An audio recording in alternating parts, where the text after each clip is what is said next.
For those who don't know, my name is Denise Nadeau, and I'm with the James Bay United Church group, Reconciling with Indigenous Peoples and the Land.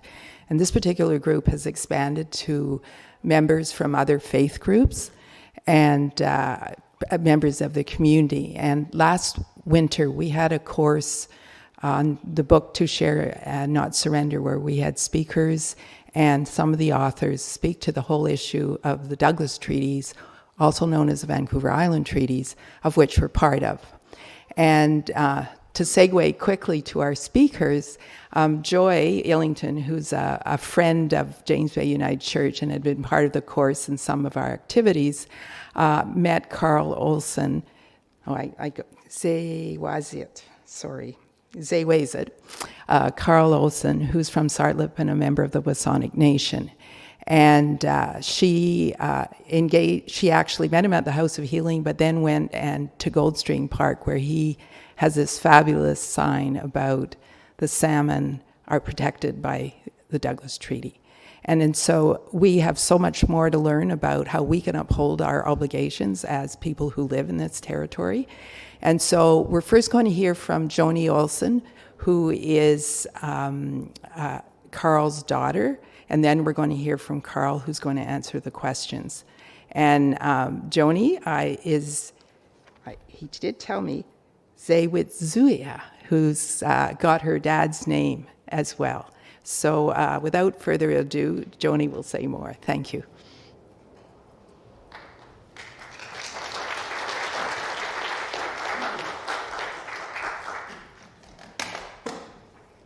Good morning. I get to stand on a stair this morning, which makes me look 6 inches taller than I am, which is fantastic. Thank you all for having me this morning, and thank you to the James Bay United Church for allowing me to come and talk this morning on something that is pretty near and dear to my heart, and that is the Douglas Treaty. But a little bit first on the ZhenWIZUT people. So, or Aikwachil, good morning. ZhenWIZUT, my name is ZhenWIZUT, but Joni Olsen was my given name at birth. I am ZhenWIZUT woman. I live out on the Sartlip First Nation, which is one of the 5 ZhenWIZUT communities. And if you are standing on the top of Mount Doug and you look over towards Salt Spring Island, you're looking at ZhenWIZUT territory. And it goes over to sort of Mount Doug, if you look to the Mount Bear Mountain, if you look to the west, and all the way over to several fishing villages up the Fraser River, and then down into the United States to where my grandfather was born in the Lummi First Nation, which it was within the San Juan Islands, like Friday Harbor and such.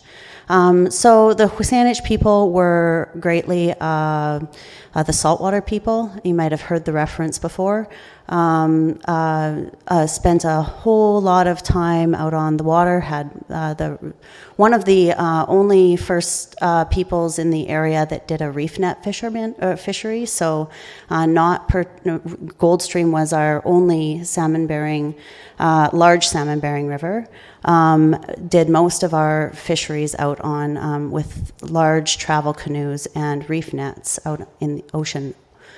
And historically had very good relationships with the Cowichan people and the Songhees and Esquimalt people and the Lummi people south of the border. But, as any people also often were raided by the northern folks that came down from Bella Bella, it was, regular worldly activity, and had a really, really, really fulsome economy. The salmon fishery was a really successful fishery in the area. Traded a lot of dried clams up the Fraser River for wool. Had cedar slate houses, quite often large in size. I think down in Lummi was one of the largest ones at 300 meters long. So really, really, really large traditional homes in the area. And we're quite well off in their economy, in our economy. And the way that you know that with a historical people is when you start creating artwork and basketry and lovely things to sort of adorn your homes with, you're not struggling to feed yourself. You know that you're in a pretty well-off place. And the WSÁNEĆ people were a people that actually thrived in this area quite well. And a lot of recent archaeological records show, 5,000-6,000 years plus in this area. In the mid-1800s, 1840s, there were settlers coming in at a higher number. So historically, there were missionaries and travelers that would come in and marry First Nations women, or start church groups, or on teachings of God. And so these were not sort of brand new, but in the mid-1800s, it started sort of happening a little bit more often, and James Douglas came into Victoria area and decided to set up a Fort Victoria. And sort of 1843, 1847, a few more settlers come into the area and establish a relationship with the Songhees and Esquimalt people. And the WSÁNEĆ people at that point in time kind of held back a little bit. They, recognizing their neighbors very much have a right to their own business and to do the work that they were doing, and never really asked for any sort of assistance in that relationship. And actually quite appreciated trade, right? So the settlers came in with a whole lot of new resources, and they were looking for food. And that we could definitely provide that as WSÁNEĆ people who sort of mastered the art of fishing and hunting in the area, and had somewhat of a supportive, a bit standoffish relationship at that point in time. And later in the 1940s, James Douglas's men set up a mill in Cadboro Bay area and started harvesting really large trees out of Cordova Bay, nice tall masting trees. And this was not necessarily the way that the WSÁNEĆ people would have harvested trees, especially the burning of the fallen debris on the ground, causing big fires that their neighbors could see. And so there was started to be a little bit of ill feeling there, maybe crossing some boundaries that they were uncomfortable with. And then in the early 1850s, the Cowichan people, who are closely related to WSÁNEĆ, had a messenger boy that was sending a message into the Lekwungen people, and he was shot and killed on a farm. And that created great anger within the WSÁNEĆ leadership and heads of homes. And they gathered out in the Sayot sort of community area, and they brought the Cowichan people in, and they decided that they needed to have words with James Douglas at that point in time. And a lot of people would think, okay, well, First Nations people signed a treaty with Canada because they were under, they were, at their wits' end. They, needed some things from James Douglas. Here in British Columbia, we were the last people to sign treaties with Canada. Canada had conquered, or the Queen had conquered most of Canada all the way to British Columbia, and then kind of ran out of money and the energy to be negotiating with First Nations. And so it came sort of to a point where there were, thousands of First Nations people on the southern Vancouver Island, and a little under 1,000 settlers in Fort Victoria. So I just want to set the stage that there was no duress really felt by Indigenous people at this point in time in history. There was very much a feeling of control. And got in a very large war canoe, 2 of them, and came around to Cadboro Bay and demanded James Douglas's men get out, and they weren't welcome there anymore to cut those trees down, and to tell James Douglas that they would like to meet with him. And so he sent an invitation out and said, that's great, let's meet. We'll meet on the top of Mount Doug. So Pakols to the WSÁNEĆ people. And the WSÁNEĆ went in and were like, we're going to take James Douglas and his men out. They were angry. This was not going to be a happy meeting for them. They actually brought a lot of people, a lot of men up to the top of Mount Doug that day. And James Douglas, had had some writing back and forth through Sir Archibald Barclay to the Queen saying, the WSÁNEĆ people, they're angry. We need to settle a treaty with them. Like, what can we do in this area? And she actually writes back and says, we're out of money. We don't really have much negotiating to do with them or any sort of things to negotiate with them. You have to deal with it. This is up to James Douglas to deal with on behalf of the Queen.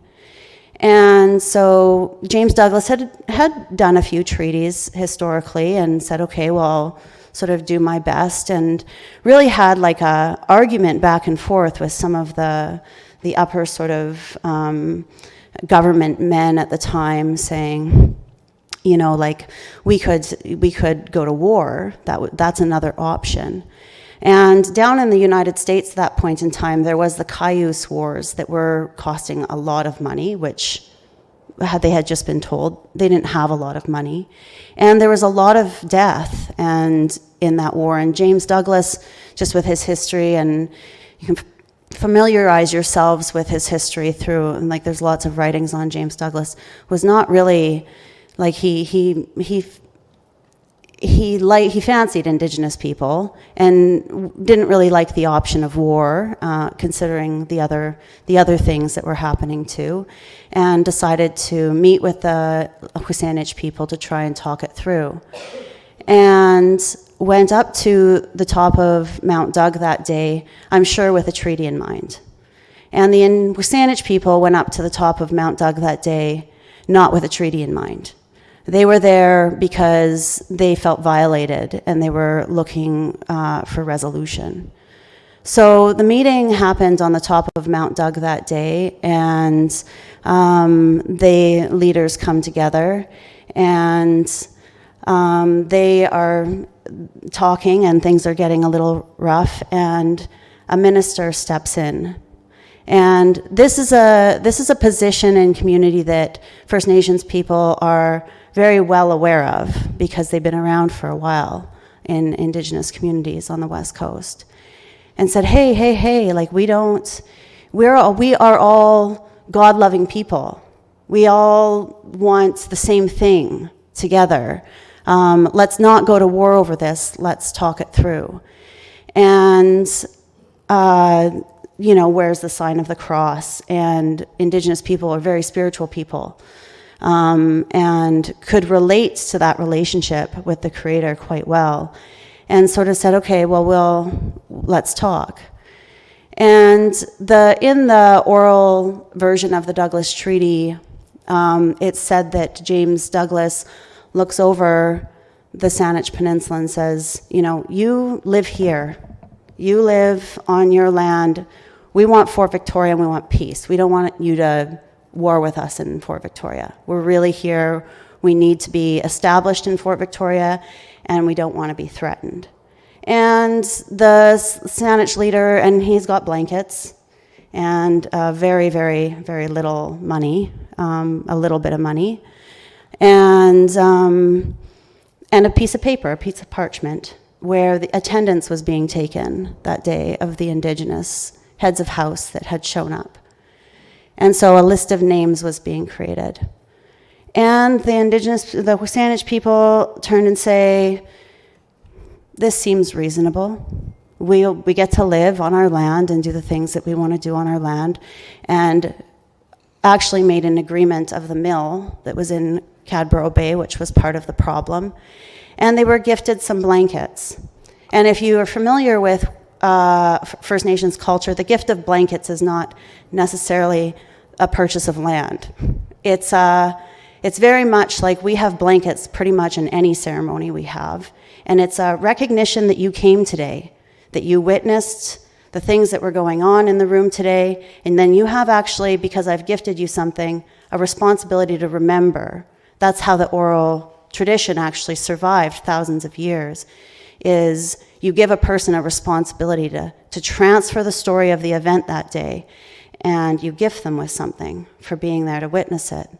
So that the meaning, there's a completely different sort of relationship with a gifting of something to the WSÁNEĆ people than there would have been to James Douglas.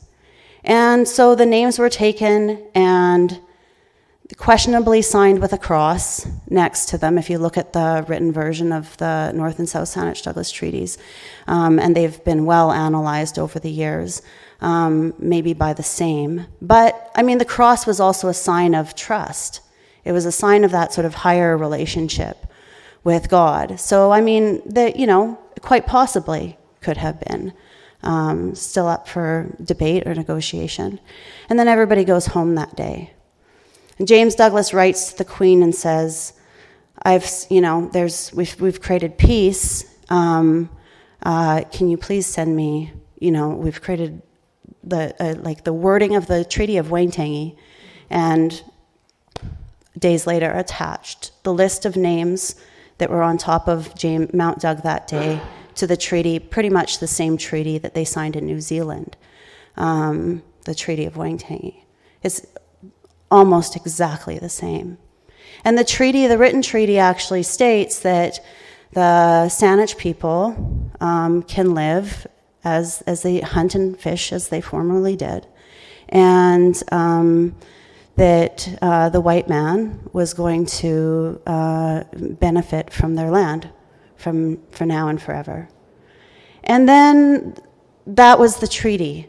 That was the creation of the North and South Saanich 1952 Douglas treaties that were the territory of the WSÁNEĆ people. And the WSÁNEĆ went away that day and lived somewhat peacefully for many years after that, until the Indian Act was created in the 1870s, and then residential schools, and then it became illegal to fish, and then the reserves came into place, and then disease hit. And you can see, if you pay attention to sort of the newspaper articles in the very, very early days, you can see WSÁNEĆ people get picked up for hunting in 1913, or for carrying meat, not hunting, just carrying a piece of meat, and they get taken to provincial court for violating provincial gaming act. They violate it, and they get taken to court. And you see Gus Morris say, no, hold up. I have actual treaty rights to hunt in 1913, to hunt as I formerly did. So you see it, a lot of people why now? Why now are we starting to talk about Douglas Treaty and what that means? And I say, actually, if you are tuned into it, we've been talking about it the entire time. There's just a really incredibly oppressive system that was created to hush those voices, and it worked quite well. So you now have on-reserve day system passes where First Nations people need permission to leave a reserve by the Indian agent. You have limited access to resources for food or for building homes, trees for building homes. And you have limited access to things like this, gathering and praying and talking about their spirituality, to the economy, to make any money, to trade. And you have this sort of layered years and years and years of layered oppression that creates deep, deep poverty in the WSÁNEĆ people. And then about the 1990s onward, you see the government of Canada say, this is really, really problematic. We don't have money to be supporting First Nations people. We don't have the resources just to be putting into First Nations reserves across Canada We need First Nations people to be independent. We can't handle the dependence anymore. You need to be self-determining, independent nations. So 150 years, 140 years after Canada started working towards creating dependence, 100% dependence of First Nations people, now they want us to be independent. And what has happened is that territory that was to be free and open for hunting and fishing, which is essentially our economy and how we make money and live and eat and build homes, is now urban sprawl. And we now have a challenge to try and sort out how we do that. And that's part of the work that my dad has taken on, and it's part of the work that I've taken on. I spent 14 years elected chief and council for the SARTLIP First Nation, and talking with the Department of Fisheries just at no end about access to fish resources, and decided that I just felt like I was just hitting a wall every time. So I went back to school, and I got an undergraduate in political science and a major in public administration. And now I work changing systematic policy, oppressive policy that's embedded into the system that prevents First Nations people, or the WSÁNEĆ people in particular, from accessing land and resources that would essentially be able to create an economy to be dependent on themselves. And the Douglas Treaty helps us do that. Because when you take the Douglas Treaty to court, and the SELE people did in the 1990s, maybe the 80s, the 1980s, 70s, under the Saanich Marina case. So they wanted, where the McDonald's is on the highway out on the peninsula is where the SELE people are. And a huge marina had applied for a permit to go into the Saanich Bay. And the SELE and the WSÁNEĆ people fought against it and said, that actually violates my Douglas Treaty fishing rights. And lots of people will be like, oh, you can still fish. Go out and fish, right? Like, drop a line. You can fish, and I'm not going to get too far into that because there's a lot of problems with that anyways, but the judge actually ruled that the right to fish was not just the right to fish, but it was the right to care for the fishery. It was the right to make sure that to fish as formerly was actually to making sure that the fish would return every year.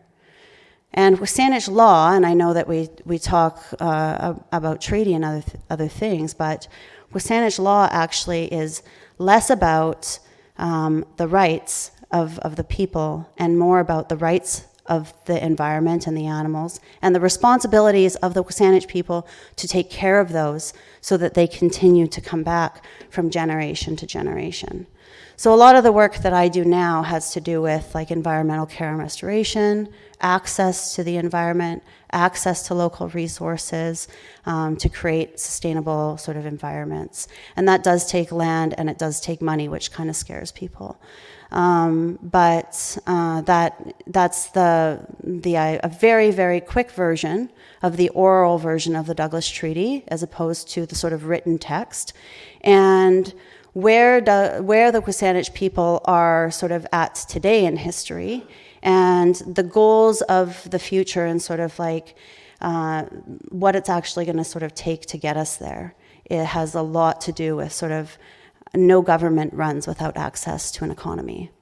And what does that economy look like here? It's not oil and gas. It's, we have to sort of dig deep and really look at what that means locally. And we've got some good ideas, and it's not that everybody moves away, and it's not that everybody has to broke themselves by sort of paying out. But the idea that our leadership, and you see my Uncle Gabe Bartleman talking about it, and I think in the 1940s even, saying that actual agreement was about the mill was that there was to be payments to stay on the land for the mill, right? That there was going to be a resources provided to the WSÁNEĆ people for the taking of those trees.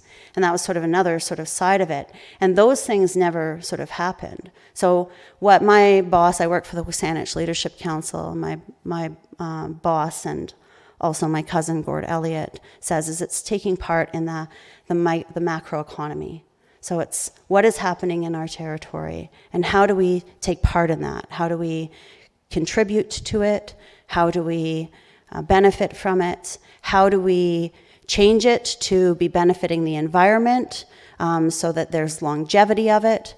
And how do we sort of change the system to not be afraid of that and want to do it also? And that's why when I get opportunities to do this, he often shoos me out the door and says, please, we need to be providing information and we need to be talking about these things, because if we don't talk about them, that's when they really suffer. So I'm going to leave my dad. I actually, even though God said we should rest on Sundays, I am playing soccer this afternoon. And so I'm gonna head out the door because my team's actually already on the field. And I'm gonna let my dad answer questions for you because I'm sure he'll be fabulous at that. Thank you.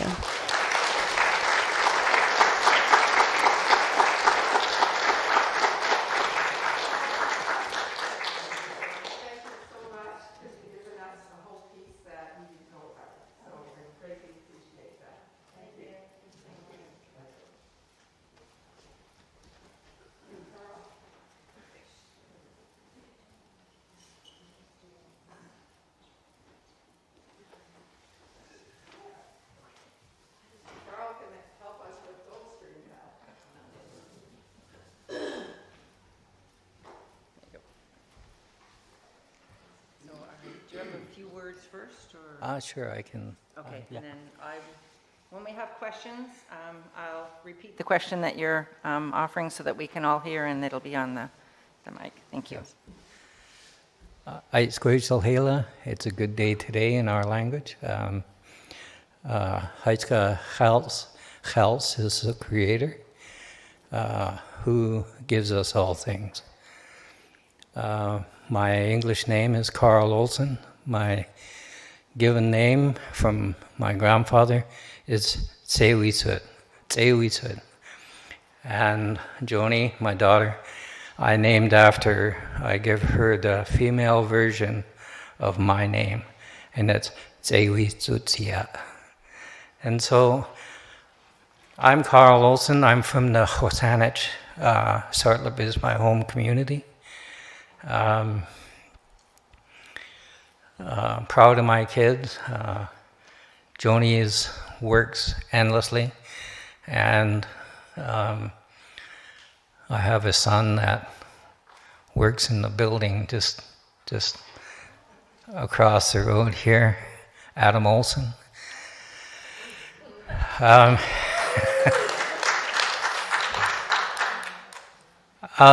Joni said 1952, but it's 1852, and I'm sure that's what she meant to say. The Douglas Treaty was created in 1852, and it was a peace treaty, not a land treaty. And you hear that in how she talked about it. Now, the WSÁNEĆ or any First Nations that you come across are very spiritual people. They believe in the Creator. They believe that the Creator has given them a responsibility to look after this place. And I believe that it's up to us all. We all live together. We all have a responsibility to look after this place. And so when I look at the Douglas Treaty and what it means to me, to hunt and fish as formally, but also in our teaching from my ancestors, is that when I hunt and fish, there are laws that go with it.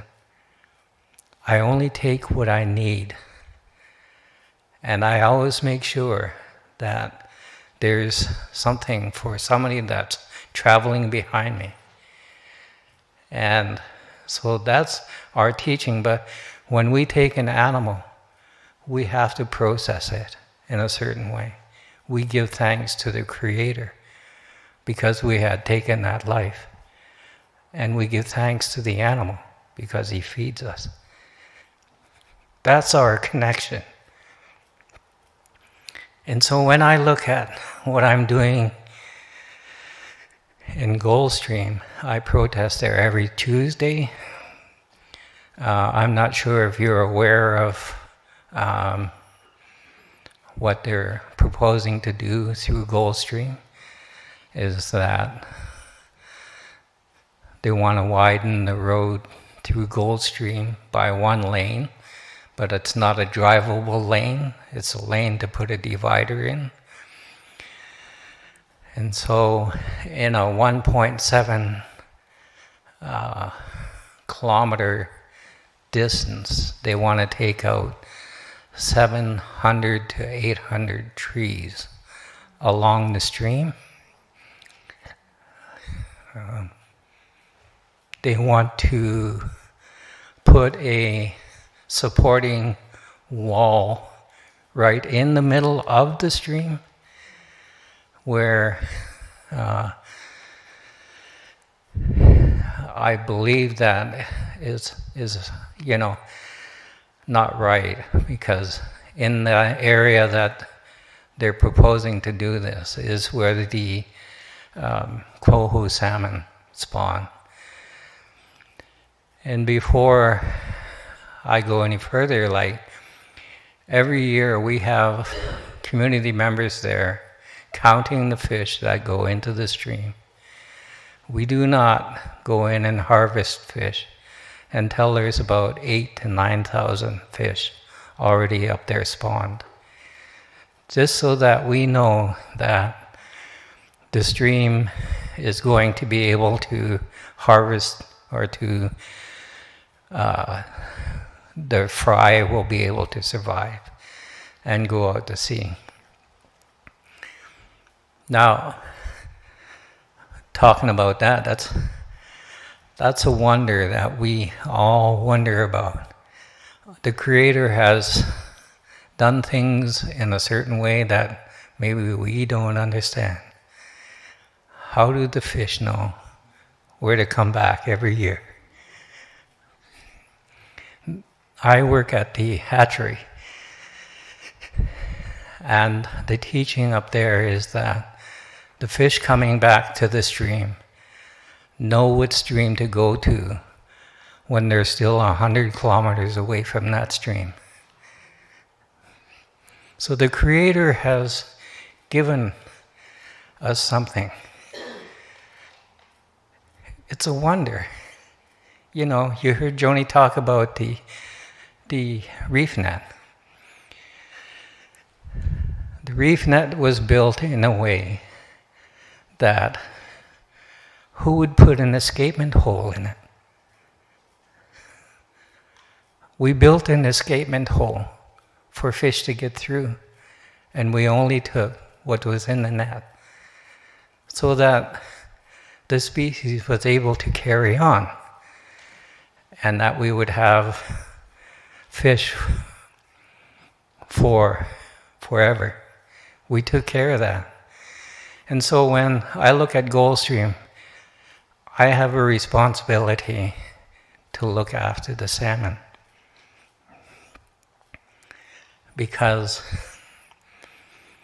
to hunt and fish as formerly means that I have to look after. I have to care for the salmon. I have to care for the environment of the salmon. That means taking care of the trees. That means taking care of the stream.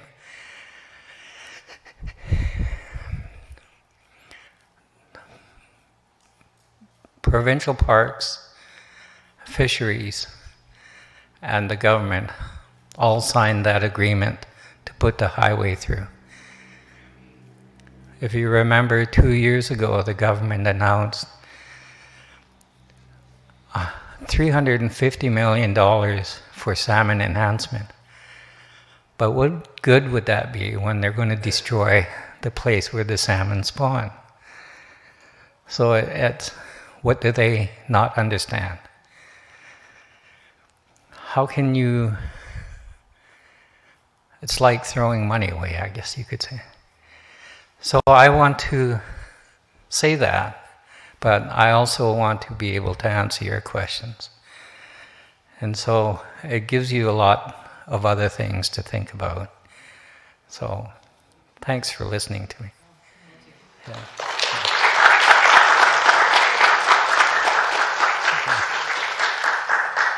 Do we have any questions?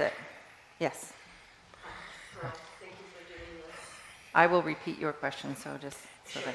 I wondered how far into this deal are the governments, and which powers that be should we be contacting? So how far into this deal are the governments, and which part should we be contacting so we can do something about it? Well, the government already approved it. They thought they were going to be already doing the work. And some protesting and letters from the ZHWIZUT Leadership Council, which works for the 5 bands in the community, has put a stop to it for now. They want to do their own study of what the damage might be. I know the government has already said, just accept our study and we can go ahead. But no, we're working on doing our own study now through the ZHWIZUT Leadership Council.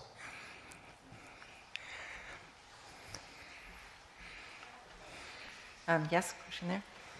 Carl, thank you very much for being here. I was the administrator for the Hanalco First Nation on the Canada River for 5 years, and we dealt with fisheries and forestry, and the government does not look after resources at all. Goldstream, I'm wondering about Goldstream, the day park.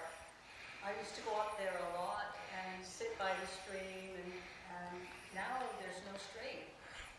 And I'm just wondering what's going on. So the wondering was about the Goldstream stream that is no longer a stream and what is happening.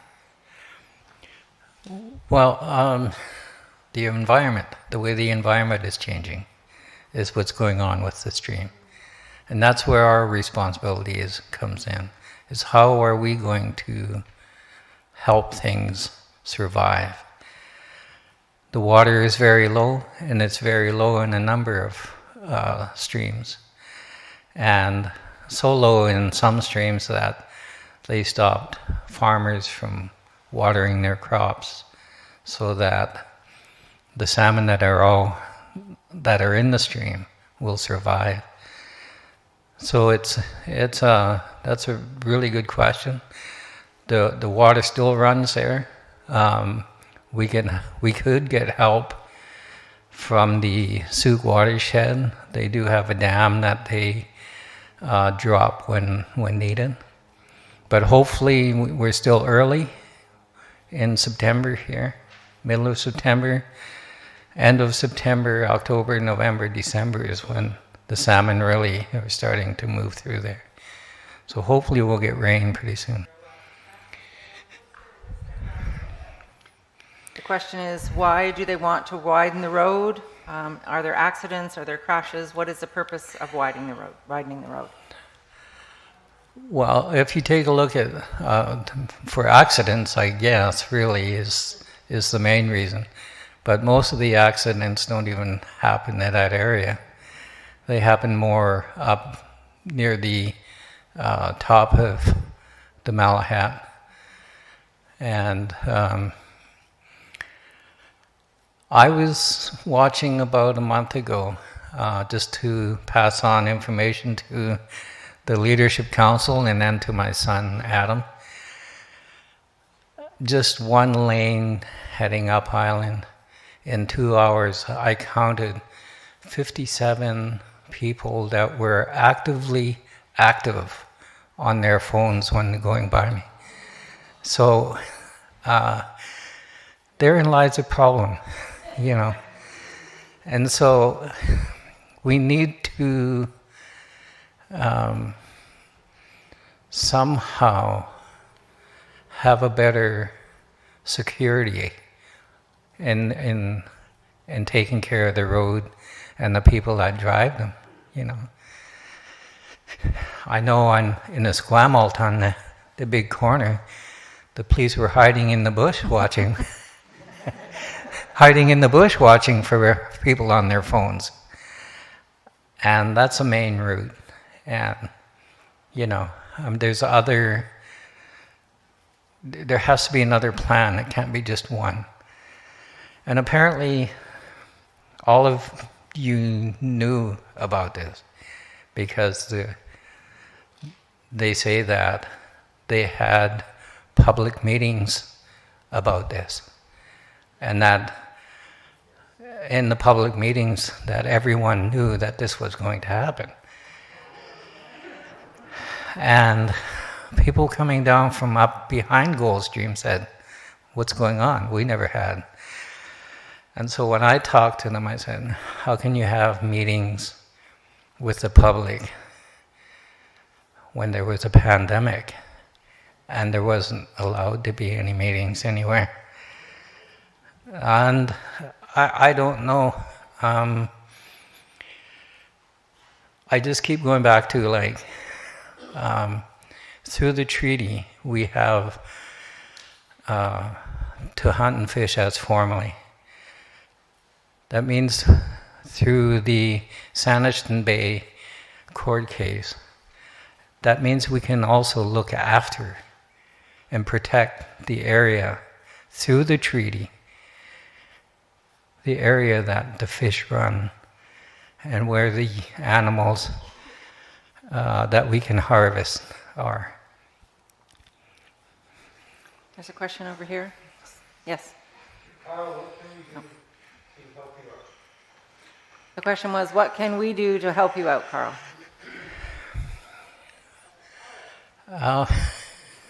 Help us all, yes. I don't know how to answer that. Like I just was saying, we have a responsibility. What are you feeling your responsibility is in helping to protect an area? I was just saying I'm there on Tuesdays from 9 till noon, and then you know, we hold signs up. We let them know that we're there to protect the stream. We're there to protect the trees. We're there to protect the environment so that we know that the fish will survive in that stream. Thank you. There's a question at the back? No? Same question? Any questions up in the balcony? We'll do one more question, I think, or do we need two? Two more questions. Gentleman there, please. Now has been a traditional problem getting worse and worse every year. And there's so much discussion about another route on replacing that. That seems to be, if money were no object, that's the thing to do, isn't it? There's a question. It's a question about whether the Malahat being a problem for a long time and whether another route is actually the answer. If there was all the money that we had, would that be the answer? Well, when you enter Goldstream, you start entering the Malahat. And if you drive through Goldstream, what a beautiful place. Thousands of people go there to visit that stream when the salmon are running every year. Slow down and enjoy it. It's not the Malahat, it's the drivers. If we can educate the drivers, everyone is in a hurry, but I do think about things like Lee Road, the overpass there. and the light just before the Malahat by the ice cream mountain, they both go to the same place. If you take the light away and let the traffic flow freely, I believe that you don't cause that traffic jam. And that traffic jam, once it starts to roll through Goldstream Park and they get to the double lane, then everybody's in a hurry because they've been sitting there for the last 15 minutes. So there's got to be a better way. Yes, there is the old way that was through the Malahat. Could be researched, you know. Removing the light and putting that, just let the overpass take the traffic is another option. And please look at those options first, because there's others. There's not just this one. And we kill a resource if we allow it to happen. One more question, Denise? So I think I'm hearing you say that it's up to us to figure out what our responsibility is, and some people are saying to push for us, like for us to do letters and some things like you're saying, like maybe slow down things and lights. So can we go ahead with the Sonic Leadership Council as its own thing? Yeah. I think you just remind the government that you voted them in and remind them that they have a responsibility to listen to what you have to say as a voter. And not the big corporations that they serve. Okay, thank you.